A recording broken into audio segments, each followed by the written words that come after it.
And good evening, and welcome to another exciting episode of The Energy That Surrounds Us. I'm your host, Michael, and I am so honored and blessed to have on our show a guest who, if you watched the first season, was on many of the shows and is always a great guest. And I somehow don't know how we missed having her on season 2, but we have her back now, and so we are so grateful. And I have to say, in all honesty, from my heart to yours, Catherine, I am so grateful and appreciative for you being up at 5 a.m. in the morning to come on this show, because everyone may not be aware, but she is coming to us live from Greece.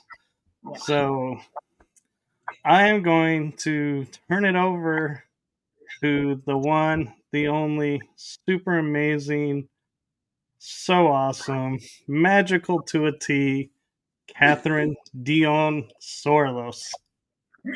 Hey, hello everybody. It's early in the morning. Thank you, Michael. I appreciate it. I love you. You know that very much. I love being on your show.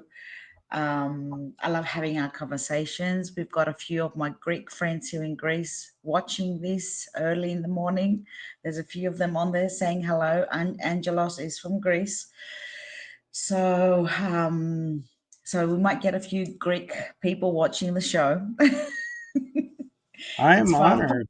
Wow. Yeah, it's 5 o'clock in the morning. I've been up since no, well, I did catch a nap in the afternoon, like 7 o'clock till 12. And then I got up around about 12:30, and sort of, did a few things here and then grabbed a Greek coffee. And here I am, all done Well, up, ready we to are go. so thankful. Oh my God, it's amazing being on your show again. Thank you very much. Well, we're always grateful when you come on and share with us everything. And I have to say, I enjoy our conversations too. And you're one of the few guests that I have that is always fun to have on, because the conversation will start somewhere and then we'll end up on some random topic, and not sure how we got there, but it's a fun It's a, ride. it is because we jump from one topic to another, to another, to another. So it's amazing. It is. It's amazing. So what have you been up to since you were last on, like 2 years ago, surprisingly? Okay, a year ago. Um, yeah, it's been a year now. It'll be going on to 2 years. I think. I joined Hunger Nights Paranormal Greece.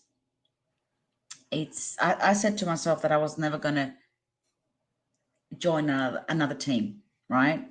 I'm going to be involved in the paranormal from a distance, and then I'm going to be doing like maybe some shows on TikTok or YouTube. And I had said that I will never join a team again. And then I met these amazing people, Nick and Raf and Chris and Alex and myself and my husband Steels. We decided to join the team, and since then we've been together. It's an amazing team. They're amazing people, amazing guys. We're more like a family than just a team. We're good friends and family as well. So we get together, we go out, we go to dinner, they come over the house. So, we're more than just a team. That's really And cool. And it's yeah, amazing. and I know many paranormal investigators that are like, nope, I'm out or I'm done, not doing the Yeah, team thing anymore. And then, like, a few weeks or months later, like, okay, I'm back and I'm with this team now. It's like, yeah, exactly. once you get into it, it's hard to get out of. It is because remember I was off not being in a team for a couple of years since 2022, and now I'm back doing investigations, but we've taken it to another level. It's not just paranormal investigations anymore. It's coming up and it's becoming abnormal. And you'll see it through the videos. And I will explain, the videos you're going to play, I will explain exactly what was going on while we were investigating. Right. And I just want to preface, so the videos she sent us are from their investigation, so they are in Greek, but she was very nice and subtitled all the videos so we can understand what they're asking and everything. And I've watched a, she sent me three, and I watched a couple of them as they were uploading. And I was like, wow, this is really cool to see, actually. So you guys are in for a treat with these. And one of the videos is a little bit longer than the others, but it was like I was watching it going, what in the world? Yeah, And we'll talk about that. We'll talk about that because Nick does all the editing in all our videos. If you go on our YouTube channel on YouTube, like Hunger Nights Paranormal, all our videos are with English subtitles, and Nick does all the editing. He sits there for hours and does all the editing on his own.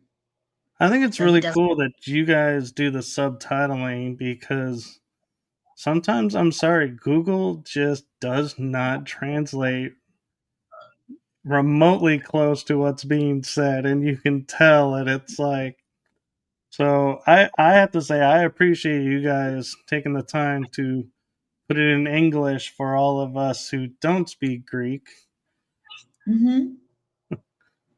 It is. Actually, I'm doing the subtitles, so he's got me cornered, and I'm doing the subtitles. Amazing. So yeah, I'm doing the best I can actually. Oh, you guys do amazing, and watching the videos, it's like, wow. And one of the videos I'm just going to share that I was watching was, it looked like one of the team members in like a hallway or a closet, and he's all by himself. And then all of a sudden, I'm assuming it's Kathrine because it sounds like her voice comes out of the woodworks. And all of a sudden, you're like, wait, where did that voice come from? Oh, wait, yeah. Okay. Yeah, that's me. So, Oh, thank sweet. you. Thank you, Agelimo. Thank you. So You have a you lovely. are, yes. Mhm. So we were talking before we got started. You are coming to America with your I am. team. Yes, that's one of the videos, the long videos that I send you, the 5-minute video. We are invited. Actually, Candy Slater. You know Candy. I know her by name, but I haven't been introduced yet.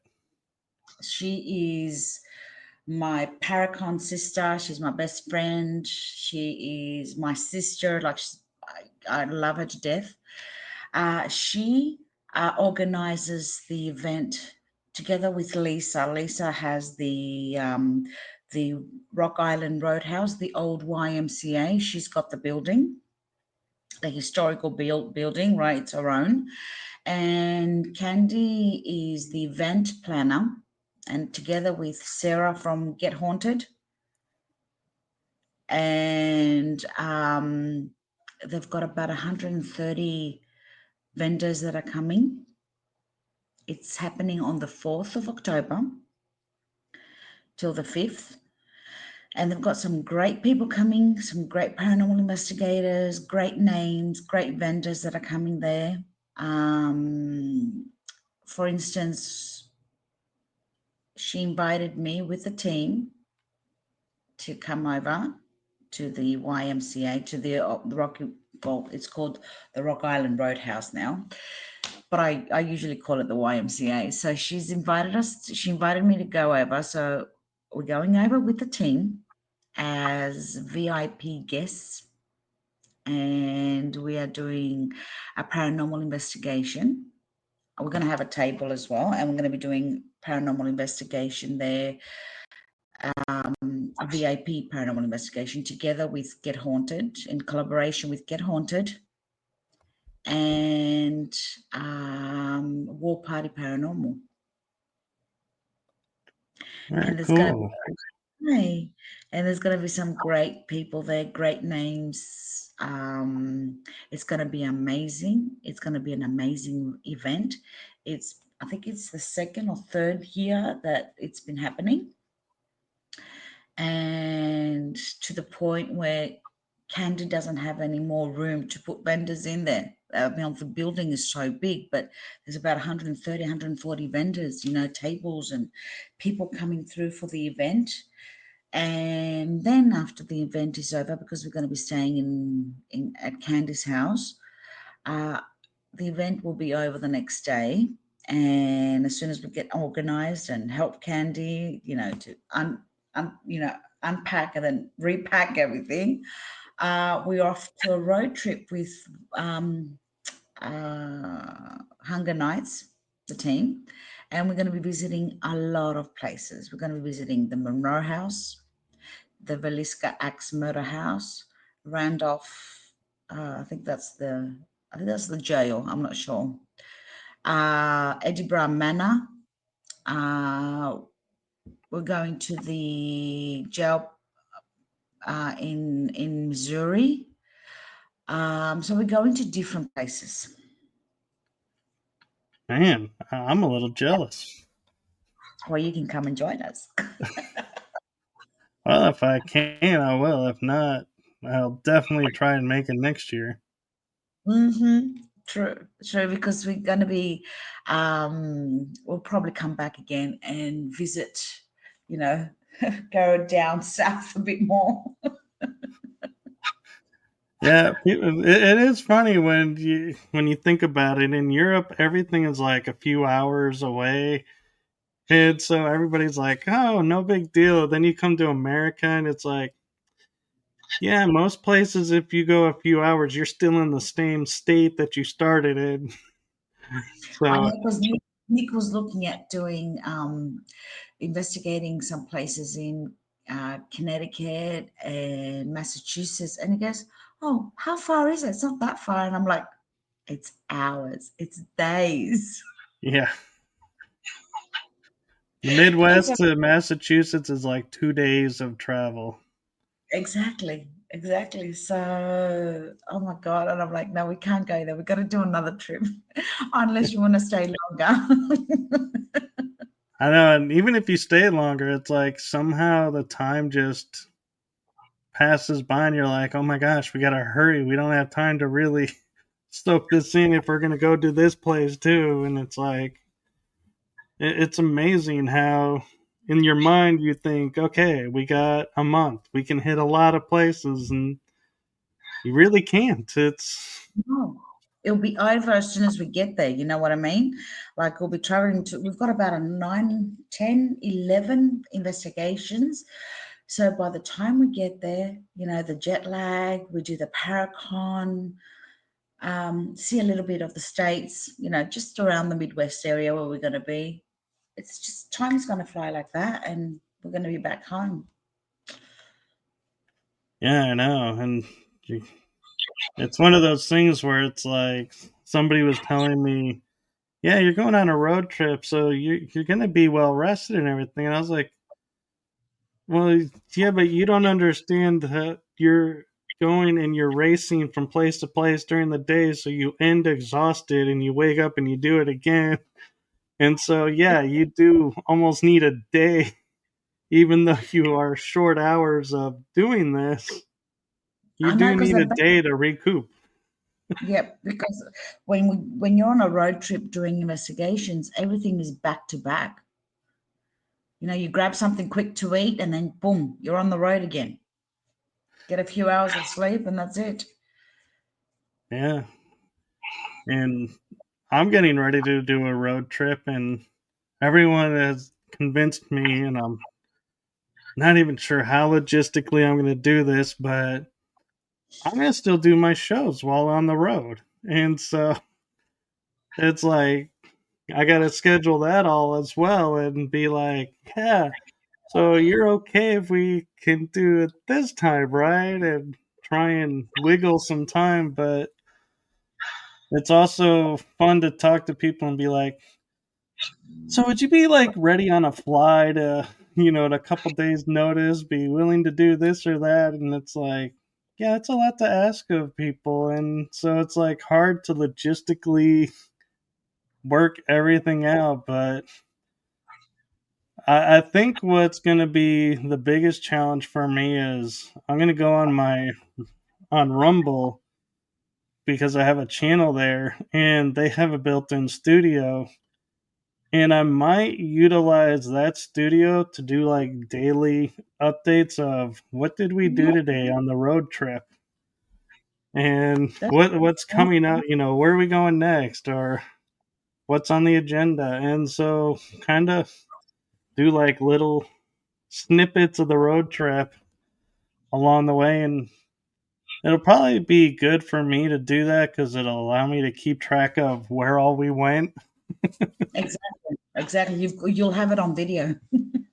Actually, we're I going to don't be doing some of our know. shows. I have a show with Stelios every Friday. It's called Abnormal Talks, where I actually talk about everything that's abnormal and paranormal and metaphysical. So we talk about orbs, we talk about draconians, we talk about the watchers, we talk about witches, vampires, werewolves. So we grab a subject and we analyze it, and then we have questions and answers. So we'll be doing, every Friday we do that. So we'll be doing, while we're going to be in America, I'll be doing my show there as well. And then Nick, he does Sunday shows where he talks about the what he does every Saturday. We upload our video of the investigation that we had done a week ago. So every Saturday he uploads a new investigation. So on Sundays he analyzes it. So we'll be doing a lot of our shows on the road as well, just like you. Well, what's going to be interesting is, you know, are you going to have the Wi-Fi bandwidth on the road to Probably. process everything? And so it's like, yeah, are you going to be able to upload the investigation and be like, okay, here's what happened, or will it be okay? So the hotel didn't have strong enough Wi-Fi, so I'll tell you, and the video will come later. I'll be probably running around the cornfields going, where's the Wi-Fi? Oh my God. It's gonna be amazing though. It's gonna be amazing. I Yeah. can't wait. sounds like it'll be a really fun trip and going to a lot of the popular hotspots. And I know some of them, I have friends who have been there and they're like begging me to come up north to investigate them. And I'm like, yeah, traveling is not so easy right now. And It so, is. It's hard. I've investigated the Monroe House. I have. So this is going to be my second time I'm going to be visiting the Monroe House. And the Rock Island Roadhouse. I've investigated that 3 times, so that's going to be my fourth time. So, you're becoming a regular. mm-hmm. Especially in that one. Yeah. Well, we've kind of hinted towards the long video a couple times. Do you want to go ahead and want me to just show that one real quick? Mhm. Yep, go right ahead, hun. All right, let me see if I can cue that one up.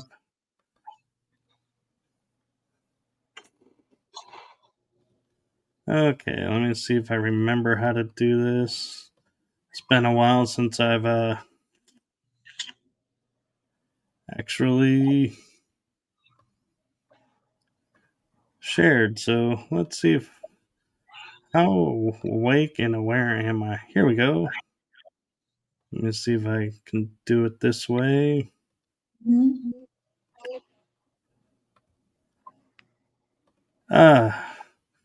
Okay. So no. I'll have to do it here in a second. I gotta time this just right, people. It wants me to open it as it's playing. So here we go.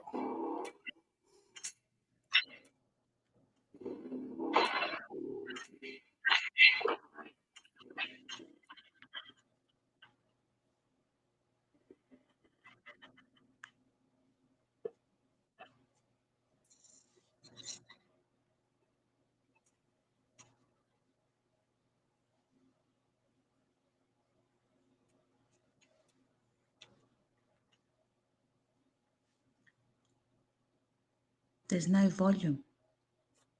Oh, there's sound. Oh, is that? Are you not hearing the sound? I am, sort of. Oh, there we go.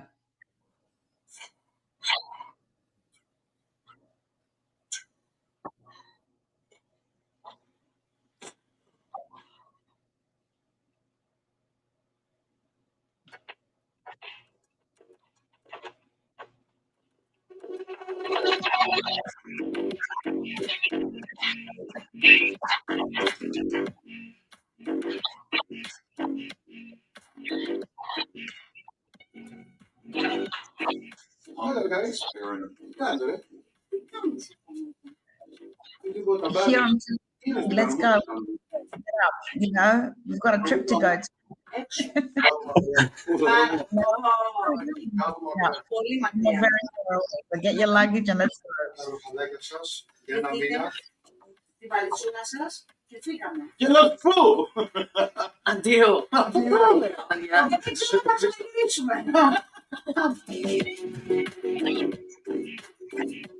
Oh yeah, the gear packing.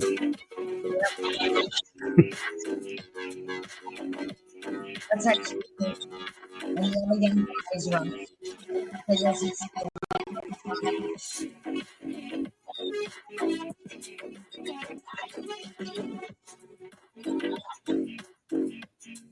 actually makes his own gear. So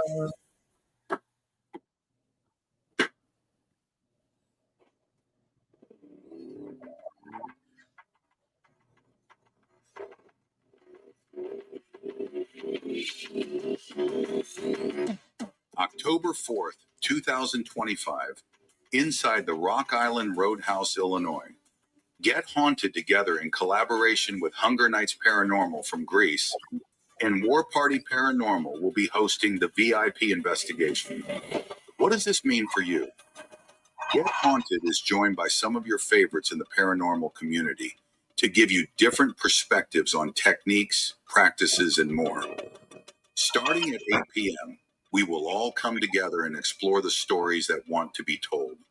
inside one of Midwest's best locations.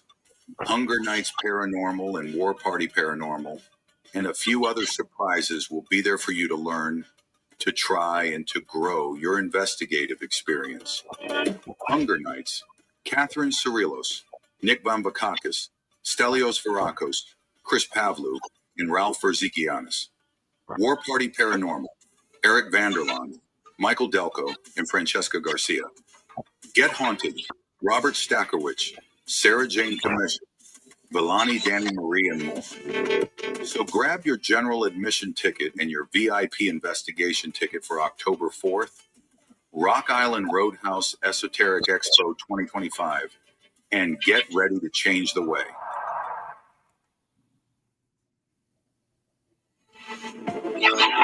But that's not where Hunger Nights Paranormal, ravenousness, and desire for investigation stops. Together with different collaborations in the USA, they will be investigating the Monroe House in Indiana, Villisca Axe Murder House, Iowa, Hindenburg Manor, Iowa, Rock Island Roadhouse, Old YMCA, official Randolph County Asylum, thus Infirmary, Indiana, Jim Jones Boyhood Church, Indiana, the Malvern Manor, Iowa, Old Blackford County Jail, Indiana, General Asahel Stone Mansion, Indiana, and final, Missouri State Penitentiary.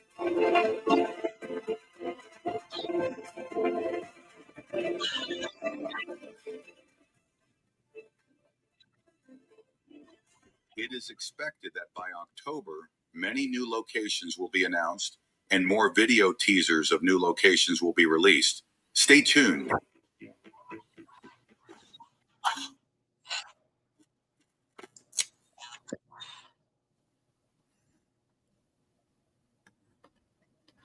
Okay. Yes. Yeah, and I caught you talking, but I couldn't really hear you over the audio of the video. So, Hi, Vicky Moo. Hello. Welcome. so That's wow. great. They're up early in the morning. Yeah. Oh my God. So yeah, that's another Greek friend. She's up early in the morning. Vicky. Hi, Vicky Moon. So yeah, so we're gonna be investigating a lot of those places. And I just said that the guy with the hat, that's Nick with the tattoos, and Ralph was the one with the beard.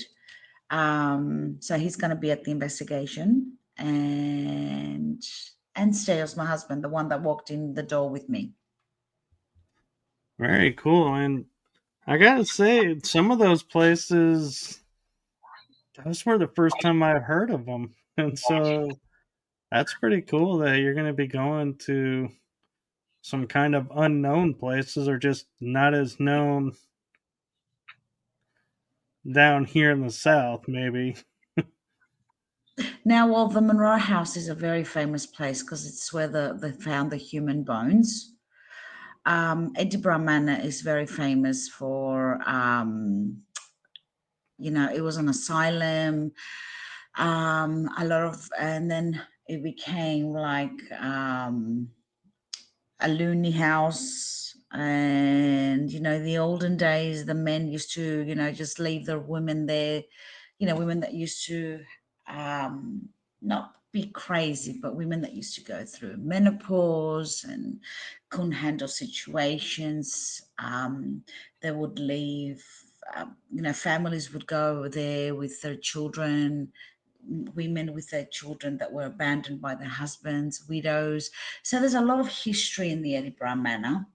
The Villisca Axe Murder House, we've all heard about the axe murders there, where they killed I think it was 6 or 8 people. I can't remember. Yeah, I think it So was 8, but yeah. I think it was 8. So there's gonna be quite a few amazing places that we're gonna be visiting.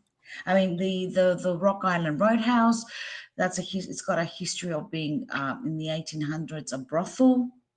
And then don't forget, it's in Illinois where, all the mafia, the Greek mafia, the Italian mafia was there, and they used to go there.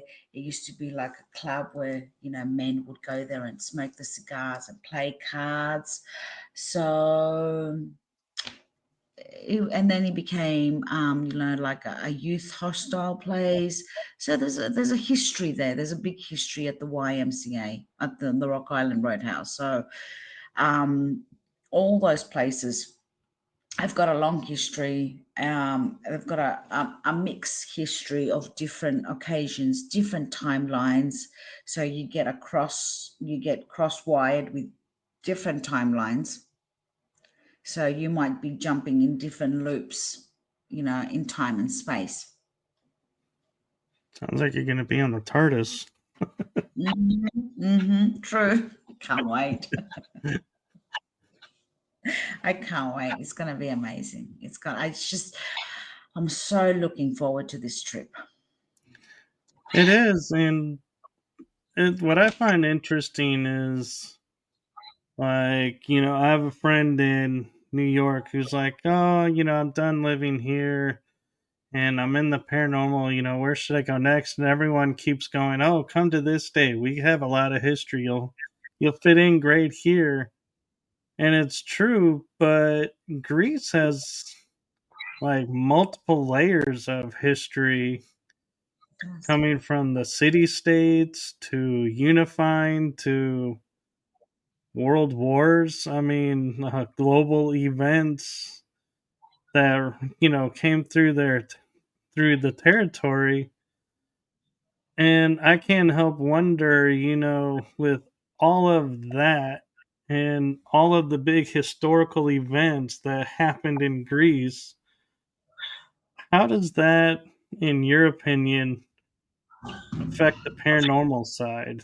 Do you feel like Greece has several more different layers of hauntings, or is it all the same type of hauntings, just historically you can go back further?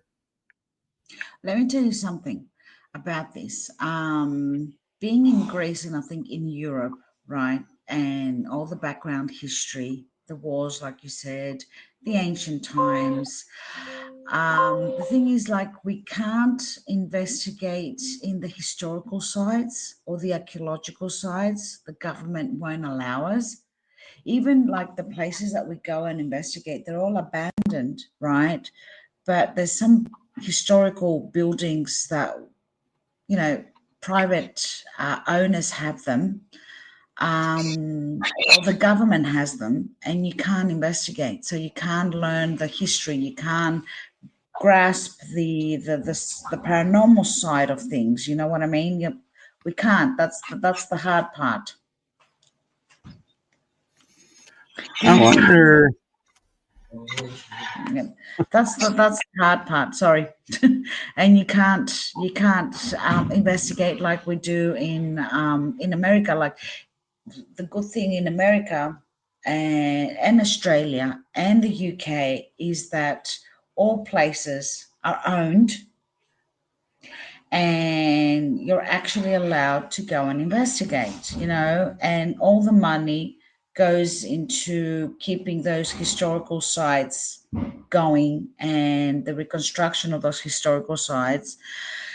And there's so many beautiful places here in Greece, and I think in the whole of Europe where um, you can't go, and they're just falling apart, and it's a shame. It is, and one thing that catches my interest in thinking is, like, say the Acropolis, for example. Everybody is like, oh, so much has happened there. So many people came to worship. Yes, you can't investigate in the in the Acropolis, but is there land nearby where you could say, hey, is there anyone from the Acropolis here? And maybe do Exactly. it that way. Put it this way, we were at the Acropolis, right, last year because we had a tour. I had a tour actually from Mysterious Adventure Tours. You've heard of Mysterious Adventure Tours, right? I did when I read your bio. Okay, so now Grant Wilson came over last year in Greece, and Maria organizes these tours all over the world. So Grant Wilson came over, amazing person, and his wife Rihanna as well. And there were about 25 people that came onto this trip from America. And when we went to the Acropolis and a few other ancient places like Delos, where Apollo and Artemis was born, um, I said to everybody, let's take our shoes off. It's ancient ground. Let's ground ourselves here. And we had the people, the security people that were looking after the ancient site saying, please don't walk barefooted. Put your shoes back on. And I'm like, what? And then this other woman, I touched one of the ancient columns there in Delos. And she goes, one of the security guards comes up, very rude person, and she goes, can you not touch that? It's marble. I said, I'm sorry, I just want to grab the energy. And she goes, don't you know that you're not allowed to touch the marble? And I'm like, yes, sorry, I do apologize. I didn't know, but I just want to grasp the energy and feel the energy. And she goes, oh, what are you doing here? I said, we're doing paranormal investigations, we're doing metaphysical. She goes, oh, you're selling yourself really well. And I just looked at her and I went, what? I said, aren't you a fanatic Christian? Orthodox, probably. She was. She was. I said, aren't you a fanatic Orthodox Christian? I said, she goes, yeah, you're selling yourself really well. She goes, with all these ancient Greek energies and things like that and all that bullshit. And I went, and that's when I went, aren't you a fanatic one? So, Golly. yeah, there you go. So, you come across those people. You do. They're very dogmatic here in Greece, and I think like when it comes to the paranormal, because the church and the priests here, we call them we call the churches and the priests, a company. That's what they are, because they make money. Right. And they're very fanatic. So as soon as they see, you get the more open-minded people are becoming more open-minded here in Greece, and I think in the whole Europe. But there's some people that, they're still like that. They've got they're closed-minded. Which, admittingly, I find very strange because Greece is built literally on the paranormal. Exactly. That would be Exactly. like going to Congress and saying, yes, this is where the Republic exists, but there's no building, there's no government here. It's like, wait, how do you have this is How do you where the government is, but no government. exactly. That's how it is. That's how it is here. That's how it is. Like we went to an investigation a couple of weeks ago to an ancient Greek cave, right? The cave of the god Pan and Apollo, up in Delphi, right? And it's where Delphi is the ancient ruins of Delphi. And as soon as we uploaded, because we were talking about the gods and the Greek gods, and we were getting feedback from the Greek gods, and because we were calling them gods, we got a couple of those, fanatic Christians coming online while watching the video saying, God is only one, and Jesus is God, and I'm like, oh my God. It's kind of interesting when you say the cave was the worshiping of Pan and Apollo, because normally I don't think I've ever read in any of my mythologies where Pan and Apollo would be worshipped at the same place. Because Well, Pan is, so for people to understand, Pan is portrayed as kind of the satyr, where half goat, half man, playing the flute is how Americans view Pan. And mhm. Apollo is the god who's on the chariot that rules the skies, Actually, Apollo is the god the of sun, music, or music, yeah. and they do say he's the sun, but we do have the god sun that's on his chariot, and draws in the sun and the rays of the sun, right? Um, I believe both gods are similar but different because actually Apollo is the father of Asclepios, which is the god of medicine, right? Now, Pan in Greek it's called Panas. Pan, as. So, Pan is everything in Greek. So, he's the god of everything, of the creation. That's why they call it the pantheon, for instance. So he's the gods of God, of God. He's the God of gods. That's He's the God. interesting, because I always thought it was Kronos was the god of the gods, of the No, father of actually, the gods. yeah. Well, Kronos was a Titan, and he was the father of Zeus. And then the title of Kronos, being the gods of God, the god of gods, he went to Zeus, his son, after Zeus won the war with the Titans, Right, and then Kronos was thrown into Tartarus. So you know how he castrated his father. Kronos castrated his father. His father was the sky, Uranus. So when Uranus and Ea, which is Earth, came together, they birthed the Titans, and one of the Titans was Kronos. And he did what he did with his sister Rhea, right? And right. they gave birth to the gods, the Greek gods. And so Kronos castrated his father, Uranus, and then Zeus did exactly the same thing and took the title of the god of the gods. Okay. So I'm Yeah, but curious, mhm. when we talk about the Titans, we picture them being like 10 times bigger than the normal person. Like, you think of Atlas as holding up on his shoulders the entire planet.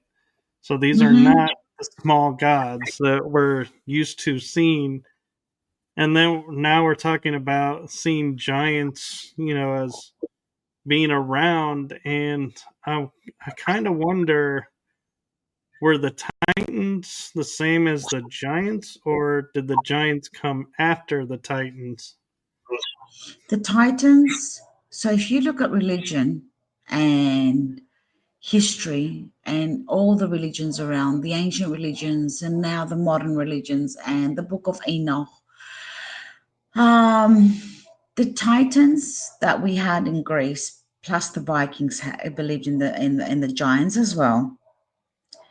Enoch calls them the sons of the angels, of the fallen angels, right? So he Right. calls them the Nephilims. The Nephilims was a product of humans and gods. Well, in the Bible, they say the fallen angels, but they're like They're made out of the same substance of God, the angels, apparently.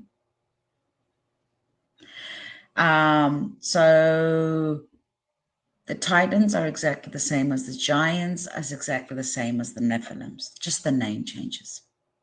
Okay. That kind of makes sense because I mean everybody uses the vernacular of their culture, and so we here in America we don't have like titans. I mean, we have titans of industry, but that's a different term. Mm-hmm. So that's where I think we came up with the term giant because Exactly. we were looking at something and somebody pointed out something interesting. And I'm curious your take of this being with your culture and background is so the average height of somebody in like say the 1600s to present is around 5'6", maybe is average. So Mm-hmm. when you see someone who's like 8 feet, you're going to call them a giant. When we Exactly. think of giants, though, we in picture someone who's like 30 feet or 10 feet tall, and they could be just literally a foot taller than we are, and we'd go, "Wow, you're a giant." Yeah, true. Don't forget the Greek gods and all the like the Celtic gods, the Viking gods. Don't forget the Greek gods like Zeus, Hera, Aphrodite. Well, not Aphrodite. Dimitra, Poseidon, Hades, Hephaestus. Hephaestus. No, Hephaestus is the son of Hera and Zeus. So you've got the Greek gods, right? Which were brothers and sisters, which were descendants from Rhea and Kronos. Rhea and Kronos were titans. They gave birth to Zeus, Hera, Dimitra, Poseidon, and Hades, right? So they were titans again. And then those titans decided to have sex with mortal women and mortal man. And then that's where you get your demigods or the so called Nephilims. It's interesting because I've always seen portrayed the gods of like the Asgardian gods and the Greek gods and as being mortal. It's like they look just like we do, walk among us, and then go back to their home. And so it's interesting when you say Zeus was more Titan than like what we would consider God, because yeah, I envision someone who's walking around like 5'5", 6 feet, just has the He could powers. he could take as a god because he was, as a titan, as a god because he was a god. He could take different shapes. He was a shapeshifter, so he would come in touch. He put it this way: when he gave Perseus, he was a demigod. Why? His mother was Danae, right? And then because she was so beautiful, and her father, the king, I can't remember his name. An old prophecy said that the child that's going to be born out of your daughter is going to kill you and take over the throne. So he locked up his daughter the night into a castle where nothing, not even the sunlight will come in. But Zeus found a way of coming in touch with her. So he became a golden rain and came through the roof and did the Immaculate Conception. Do you get this? Immaculate Conception. She was a virgin. There was a parthenogenesis, like Mother Mary and Christ. Right. We've got a lot of those here in Greece. So he came in touch with her. He shape shifted into a golden rain, did the Immaculate Conception. She gave birth to Perseus. And we know how that story goes. You know, it's And he was, interesting you talk about the dad he was having a prophecy of the son's going to kill the dad. yeah. There's a lot of that in Greece. Was that like just a story that people would tell to try and keep the kids in order, or I did don't they know really because believe? they did, because they would go to to the oracle in Delphi or the Doni, or the other oracles around Greece, and they would get the prophecies. Sometimes the prophecies would be a bit weird or not all there, because apparently the oracle will sit on the tripod and maybe smoke something weird, or the fumes coming from the earth. So the oracle will say some different prophecies, like words, and the high priests there will interpret them different and then hand it out to the person that would come for the prophecy. And, you know, it could be the right message, the wrong message, a mixed up message, a message with a riddle. So, yeah, a lot of that over there. Yeah, and it's kind of funny because like Percy is having that story, but for some reason Oedipus becomes the one that's most famous for it, and they even create a clinical term of the Oedipus Rex, and With a was like mother and a son. Yep. to kill the father, and it was like yeah, and the main thing about that story though that was interesting was the son never knew his dad, met him on the road, kills him by mistake, and finds the mother and doesn't know it's his mother, forms a relationship, and then it's revealed after they're married, goes, yeah, I gave birth to you, and the guy that you killed was your He's your dad, and father. this was all foretold. And it'd be like, man, could you imagine that guy sitting there going, wait a minute, what? And Exactly. you could understand why he would gouge his eyes out and be like walking and alone, because it's like, how would you trust anything? Because that would be something major. Like, And here in Greece, we've got a saying. We've got the syndrome of Electra, and the syndrome of Edepodas, right? Because when you see a son being very close to his mum and always listen to his mother, and and being weird towards his wife, we always say, you've got the syndrome of Edepodas, right? Or if the daughter's very clingy on her father and always says, my dad this, my dad that, my dad this, and always compares her husband or her boyfriend to her dad, or is very causes problems in her dad's new relationship or in her relationship, we always say she's got the syndrome of Electra. So yeah, we've got those sayings here. yeah, So yeah, it's fun. we owe so much to Greece, and it's so funny. It's like people don't even realize. But one of the things that I think is just kind of humorous, and it's something that I don't even think people really understand, is Athens had democracy.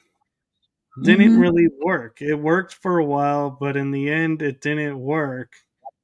And Sparta had a democracy, more militaristic, but still, you could argue a form of. And everybody goes, well, because we took from Sparta and Athens and created our constitution, we must be a democracy. And we're like, actually, no.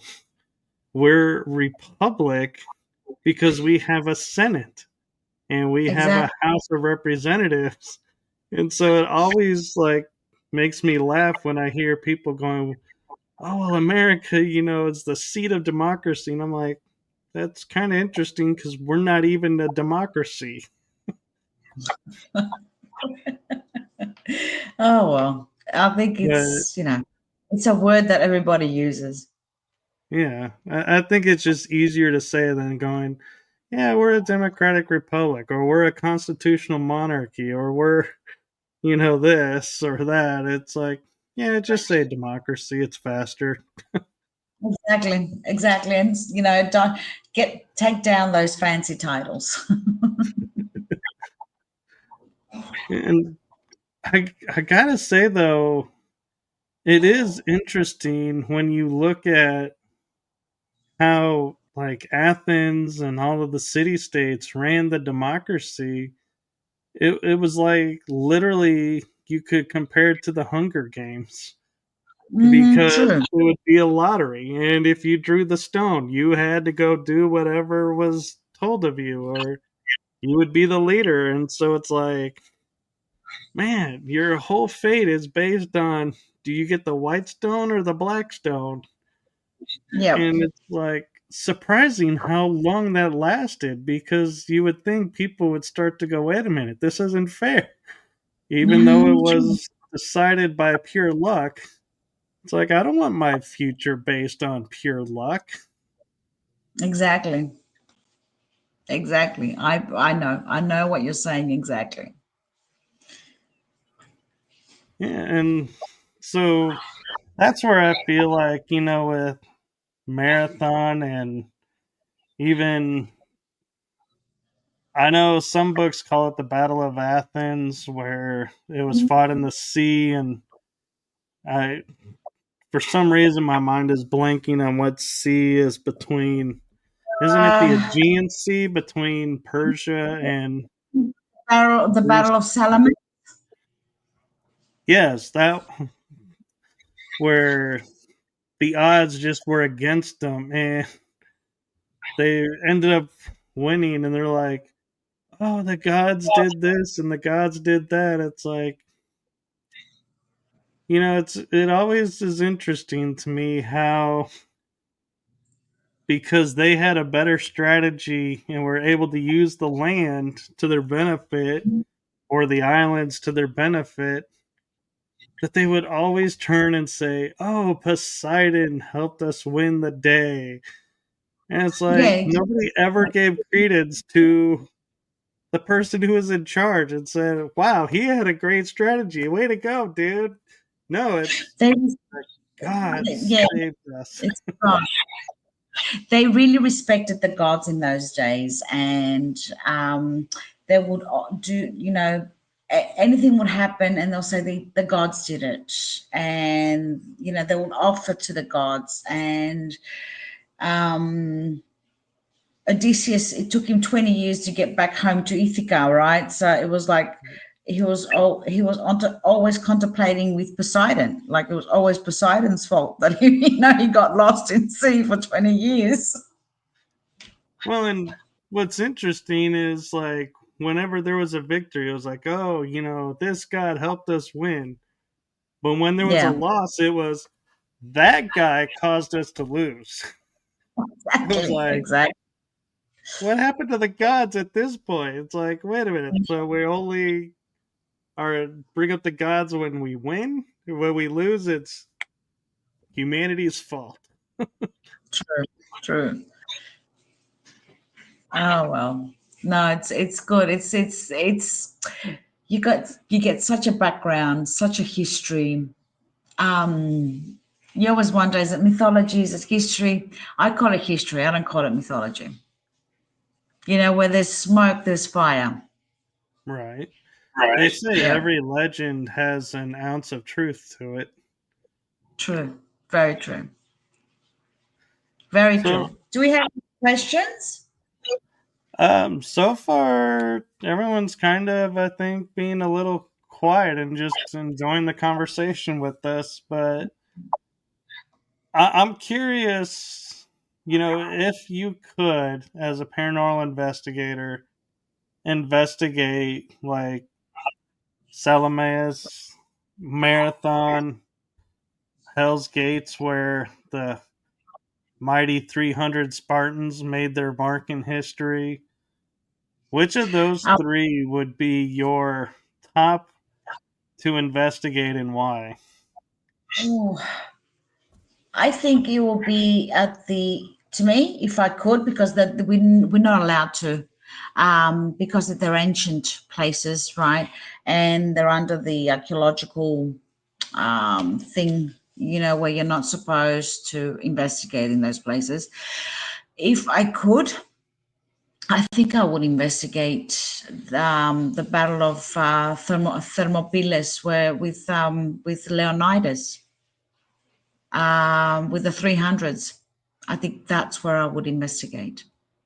I mean, Yeah, Battle of South, okay, Battle of Marathon, yep. But I would investigate where Leonidas left his last breath. because I'm really curious, and I would do the same because historically, I'm curious. Was it really a Greek who gave the Persians the back door, so to speak, to swing around and win the day, or what really did happen that the 300 fell? Could it be that they just got exhausted and just couldn't anymore, but the tale sounds better when somebody betrayed them? It's like, Ah, no, that's a great question. That's a great question. Well, everybody says that it was Ephialtes that betrayed them because the being a military, um, being like Sparta, being more like military based, and the women and the men. Um, if they used to say that, if a child was born and he was deformed or had some issues, this is what they say, they would throw them off the mountain of Gavas, right? They will throw the children off there. The women, they were so hard that if a child that was disabled and couldn't be in the war, because they were um, they were very, how do I explain it? We call it in Greek polemocharis, which means that they were war made. They were made for war. That, the clan of Sparta was made for war, right, and they, if a child was born and it was a weakling or, like I said, disabled, the story goes that the mother would actually take the child and throw it off the mountain of Gavas. The mother of Ephialtes, the one that betrayed Leonidas, she didn't have the heart to do it, so she hid her child. And we all know how the story goes, that he wanted to join the military. Leonidas said no, etc. So he betrayed his own clan. right. And I have to And admit, I'm kind of curious another front of they, it sounds great when you say 300 men stood their ground, but Spartan women could also fight and be in the yes, military. So I wonder at Thermopylae, the 300, were there women there as well, but they don't want to tell that story. we don't know that. We don't know that for sure. But women would support their husband, but they wouldn't go to war. They were not allowed to actually participate in the Olympic Games, even watch the Olympic Games. It was a very, it was a man's world in that at that time. It's interesting because I've read reports of during the naval battle after Thermopylae where they crushed the Persians. The Spartan fleet arrived, but a lot of the fleet was actually women. There were women on the ships fighting, and but nobody wants to really tell that story, and so No, they don't. They don't. They don't want to put the women out there. They don't want to put the women out there that actually um, helped at the war. Even in the 1800s, 1821, after the independence of Greece from the Turks, there were a lot of women that fought in that war.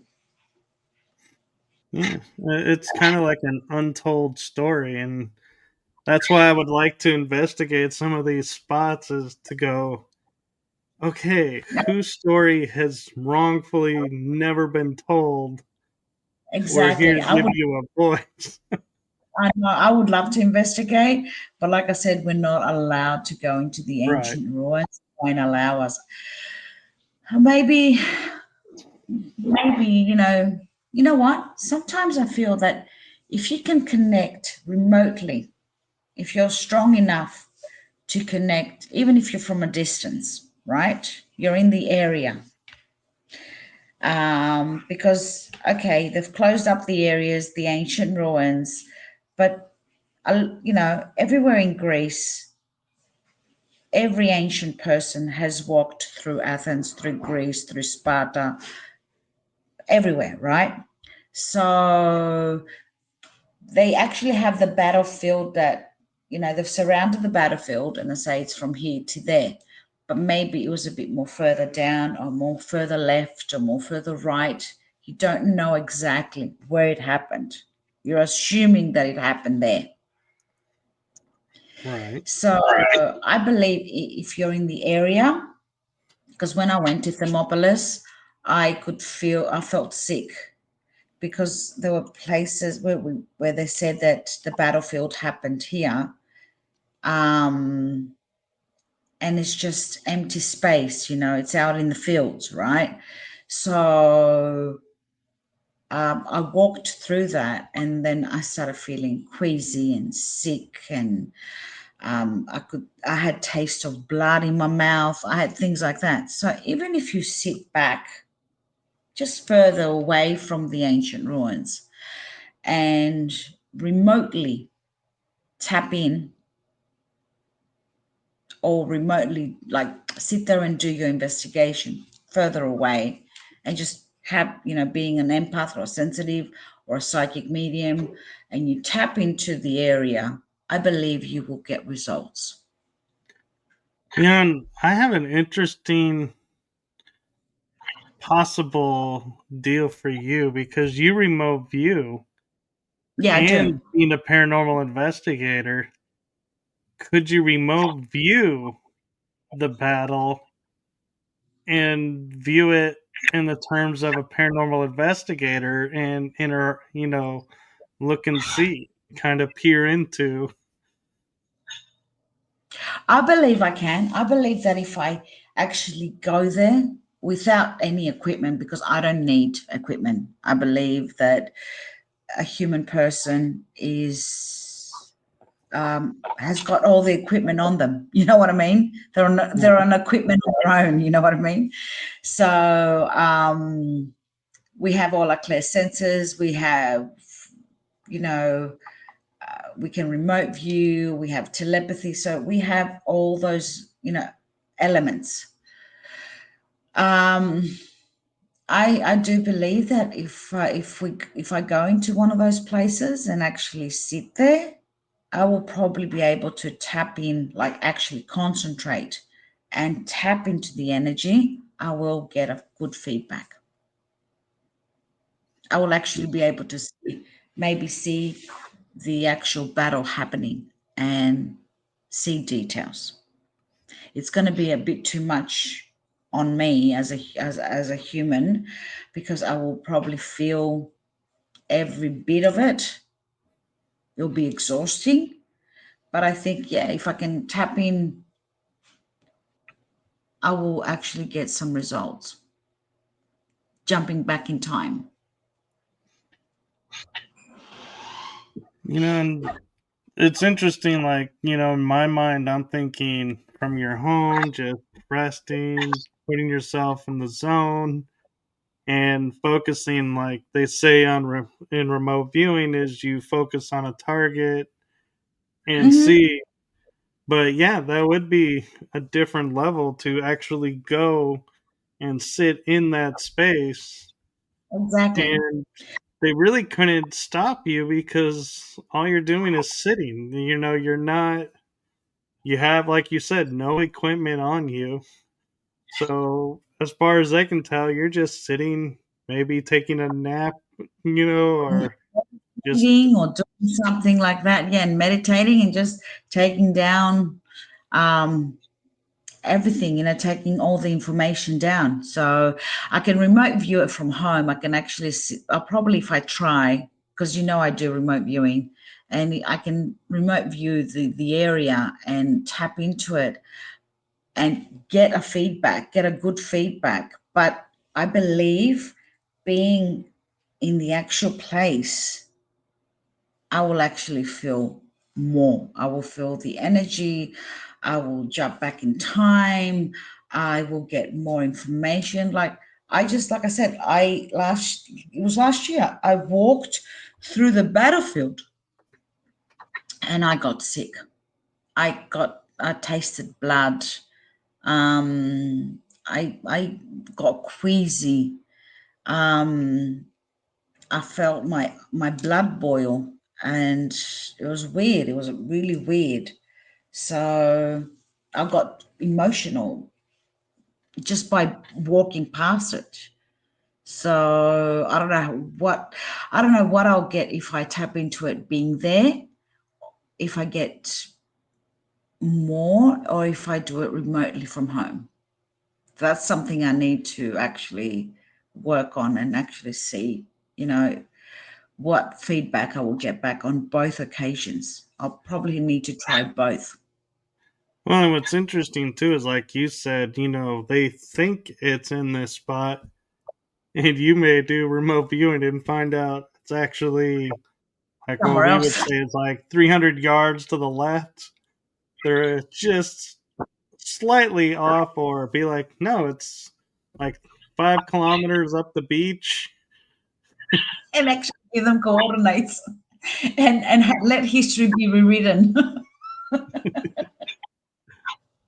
Oh Be wow. It's like, gonna yeah, we're worshiping at the wrong spot, people. Then move a bit to the left and a bit to the right. You've got the statue wrong. So Uh, yeah, it's amazing. It's amazing what you can do in both accords, you know what I mean? it is, and I've often wondered, with remote viewing, because some have said that, like, I've accidentally remote viewed, and I say accidentally because I have no training in it, and if I've done it, I don't know how I've done it, but it's interesting to think we can remote view time, and Put it mhm. Go on. it's just interesting because it's like it makes you wonder, like, certain events in history, what really did happen. Should I remote view it and see, or would I be allowed to see, or are some events so historically written that no matter what you saw, you would get an inaccurate picture because that's what the event needs to be? Let me tell you something here. We're made from frequency, right? We are frequency. Okay. So we have the inner knowledge, the ancient knowledge. I believe that every human being has got the knowledge and the ancient knowledge inside them, imprinted, not in their DNA, in the soul, in their actual substance.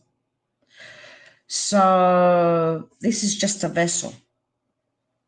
This is what keeps us locked up. The body keeps the knowledge locked up. Everyday life keeps all that knowledge, all this ancient knowledge locked up and won't allow us to connect to the ancient substance.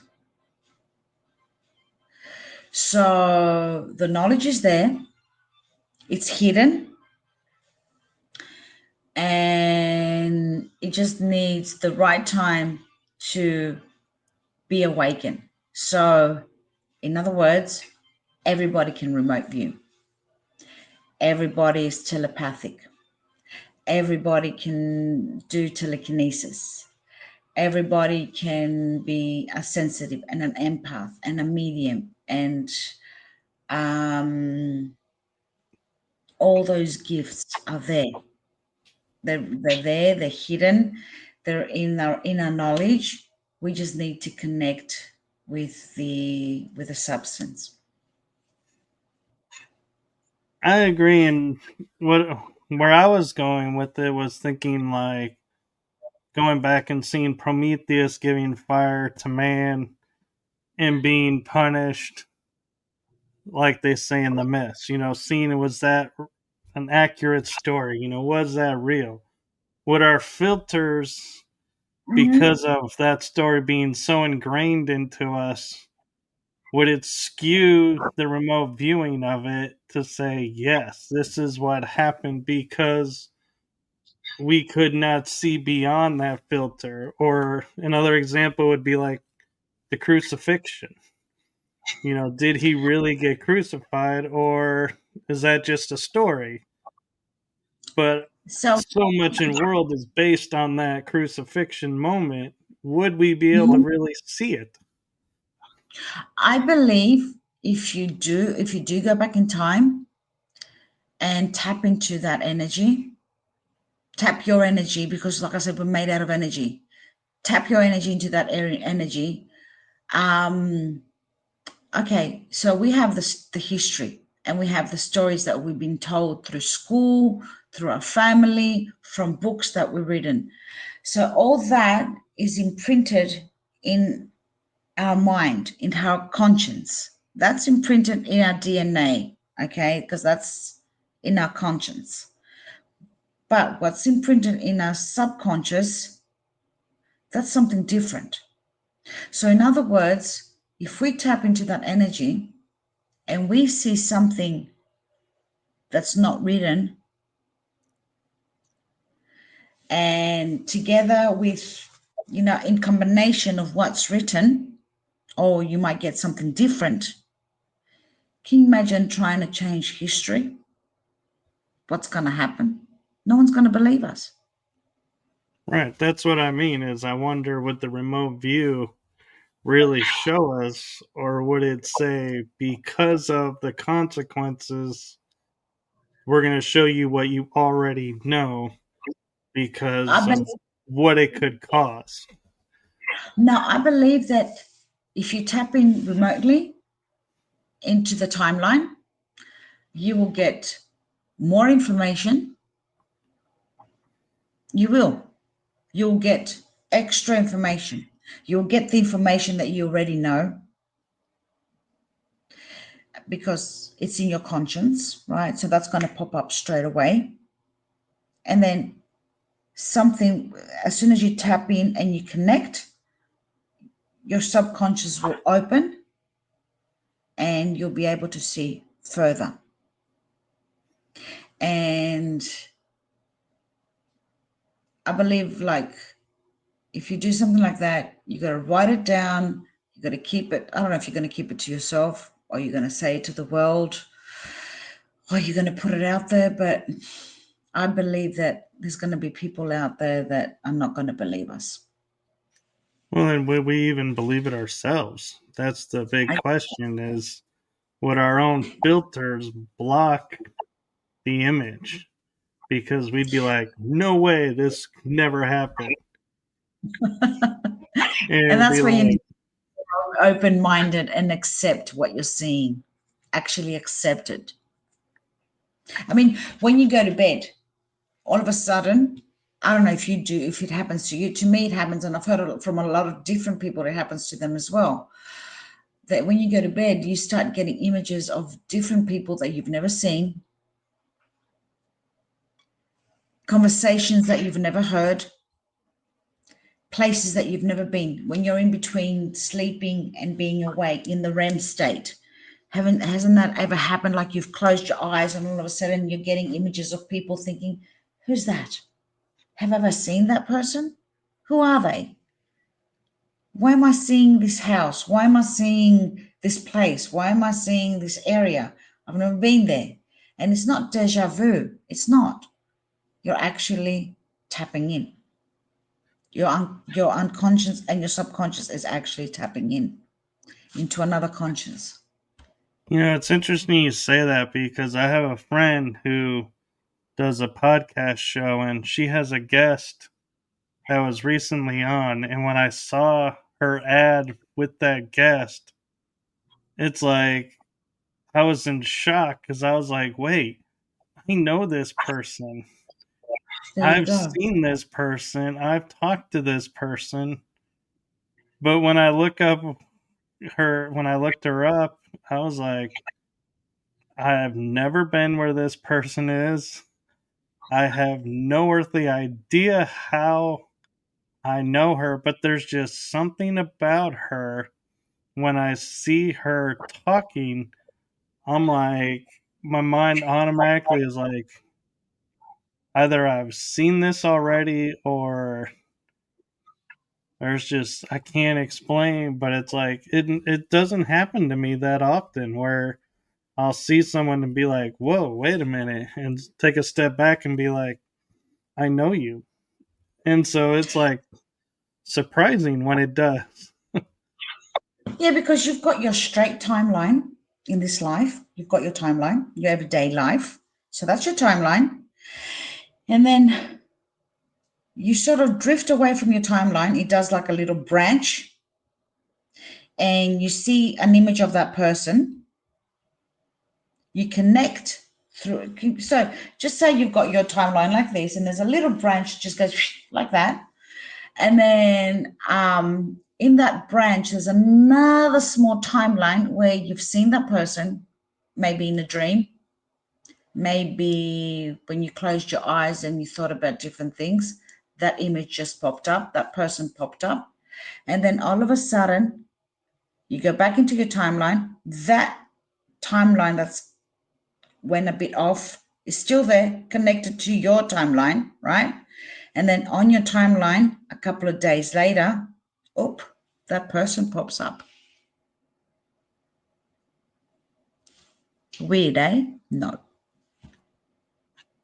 I like how you say no. I'm like, yes, it is weird. But, But that's but what happens. That's what I love happens. that because yeah, that really makes sense of why we have this experience and everything. And my friend Derek, who comes on the show, says that's how he and his wife feel about me. Is like they've met me before somewhere, and probably have on different timelines doing stuff. So it'll be Exactly. interesting when we meet in person to be like, yeah, do we figure it out or keep the Because mystique? look at that. Look at Derek now. He's got his timeline, right? And you've got your timeline.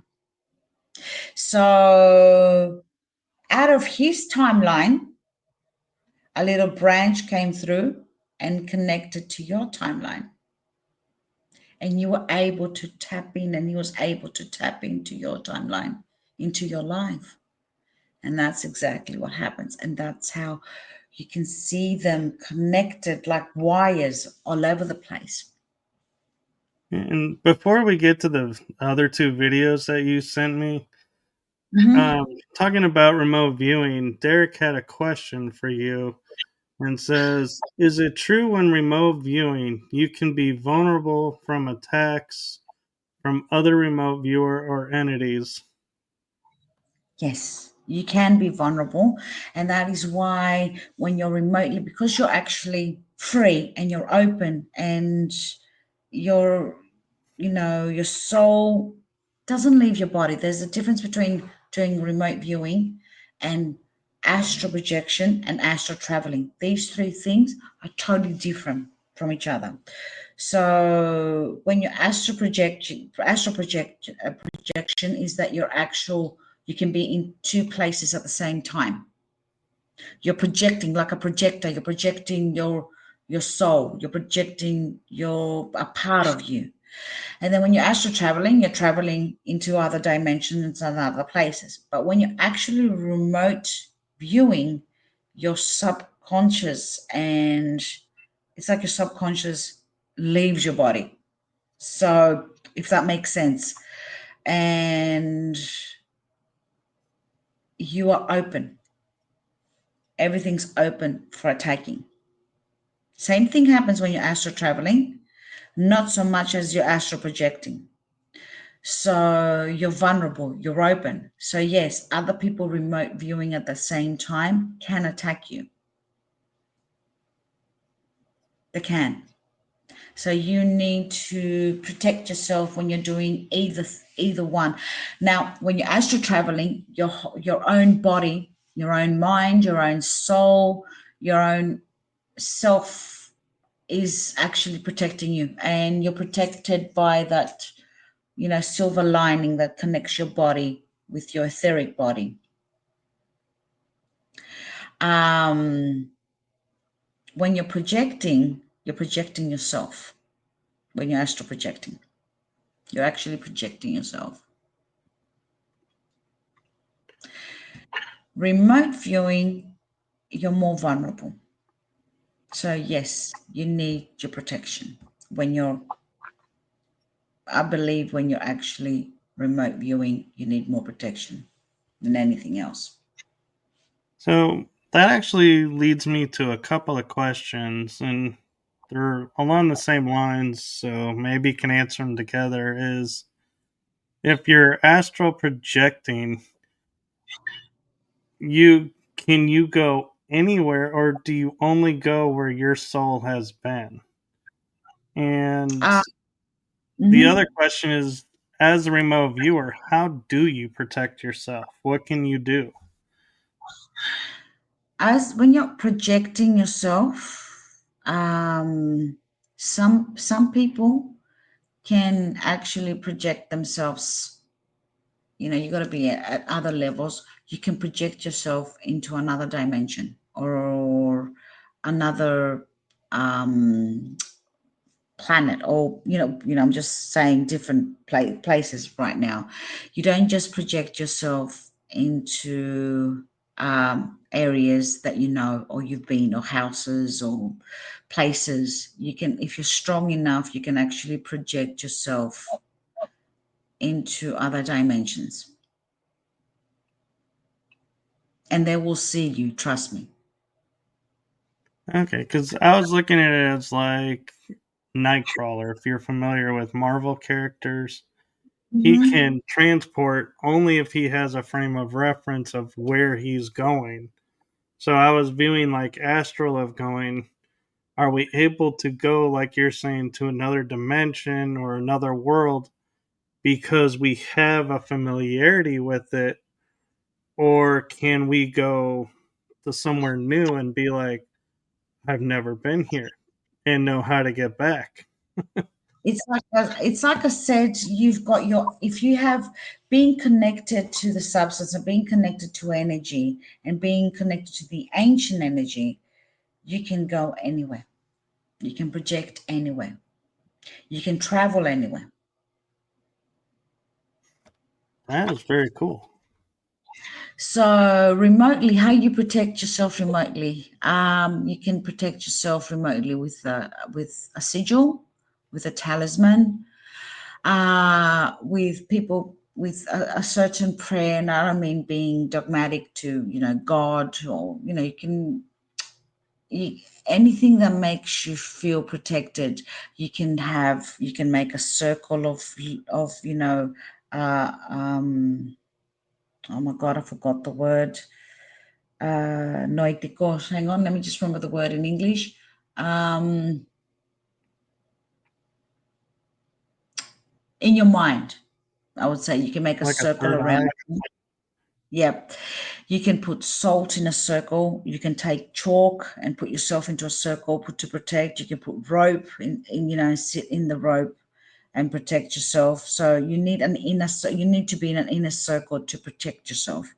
You need to cleanse, if you're gonna if you're gonna do something like that, if you really, really want to take it from the beginning, you cleanse the area where you're gonna be sitting, right? You sit in your circle, you have your protection, and then you actually perform your remote viewing. But after a while, it becomes like a second thing for you. You know what I mean? You can actually close your eyes and go boom, and then remote view straight away. Which brings up an interesting question. Like, energetically, if someone was to say to me, you need an amethyst, because I've held amethyst, I can go like this and say, okay, I have amethyst in my hand, even though I don't. I can feel the amethyst and Mm-hmm. feel it come in. Could I visualize a rope around and do it, the remote viewing and being protected, or do I really need the physical rope? Can the mind create? You don't know. That's why I said you can actually do it with your mind. You don't need the actual physical rope. You can open, like you can visualize that there's rope around you, that there's a white light around you, surrounding you in a circle, and you're actually sitting in there. Okay, I just wanted to make sure I understood that right, because I didn't want to go in my mind and go, okay, yeah, I'll do that, and then it's like go to you and say this didn't work, and you're like, no, you misunderstood what I was saying. So I wanted to make sure I understood it and was like on the same page. It does work. It does work. But when you have the physical item, it just it becomes an amplifier. Right, and that makes sense because In other words, if you're going to make a circle of salt around you, or put a rope, or with a chalk, and you hold with you your amulet or your talisman or a crystal, and you add in that circle a clear quartz, clear quartz, the clear quartz stone is one of the best amplifiers out there. So you're extra protected. it's good to know. I don't think I've ever thought of quartz that way, and so I have to look into that. But And we're if you want to actually if you want to make it more intense, you can add a clear quartz, a black tourmaline to, you can have in your lap a clear quartz, or around you in a triangle, right? In front of you, you can have the clear quartz, which you can use as an amplifier, right? Because you're remote viewing and you're remote viewing from your third eye. So you've got your amplifier of your clear quartz right in front of you.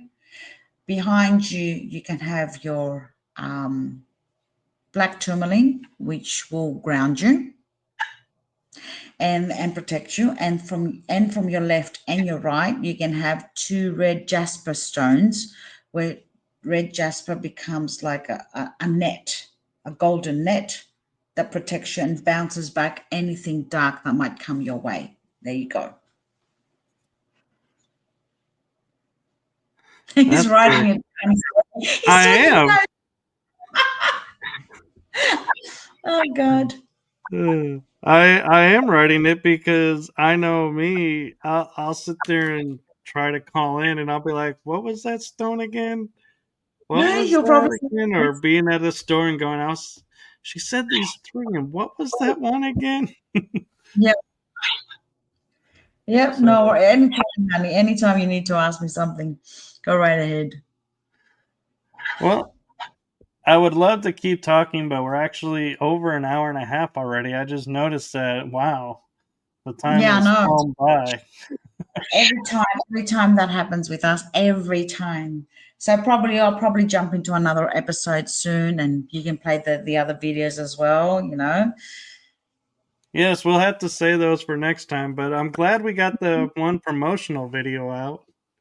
Yep, no, that's good. That's good. It was great talking to you. Time flew so fast. We covered quite a few things. We did, and who knows, we may have you on soon again, and I would love to. if It's always fun. it is. And so if people wanted to do a reading or needed help with anything, what's the best way to get a hold of you? Well, they can send me a message on Facebook, on Kathrine Dione Sorilos. Dione is actually my ancient Greek name. I was given my ancient Greek name. I'll talk about that in another time. So it's like a high priestess name. I like it, and that's why I added it, because I was like, "This is new. I got to add this." It's my ancient Greek name. So they can find me on Facebook. They can find me on Instagram. On my page, which is Kathrine Dione Sorilos by Oracle and Oracle Whispers. So they can find me anywhere. Very cool, and the links to find her are also in the description. So if you didn't get a chance to write those down really quick, I did grab them for you, so you can go in the description and copy and paste them. But thank you so much, Kathrine, for getting up early and joining us on the show. My pleasure. My pleasure. Thank you very much for having me. I want to say hello to a lot of my Greek friends. A lot of Greek people have jumped onto the show. I want to say kalimera, which means good morning in Greek. And I hope everybody, and thank you everybody for watching, and thank you for having me on. It's always a pleasure talking to you, and I hope you have a great night as well. Thank you, and I want to thank the audience from Greece from chiming in and participating. That was really cool, and I appreciate you all watching. And I am not even going to attempt to say good morning in Greek because I know I'm going to butcher it. So you've got it. Got it. Got it. Just it's kalimera. Kalimera. There you go. Kali, which means good. Mera, which means day. Kalimera. Who knew? Kalimera. That's good. That actually kind of rolls off the tongue. See, everybody says here Kalimera from Greece. There you go. That's Kalimera? Wow. I think I'm going to stick to English. Oh, well. Okay, great. No, it was awesome. Thank you for having me on. Yes, thank you to everyone, and keep watching because you never know when Kathrine's going to pop back in. So thank you to everyone. Have a wonderful day, evening, night, wherever you are in the world. Fill it with love and joy. Good night, everyone. Good night. Talk to you soon, hon. Bye. Yes. Bye-bye.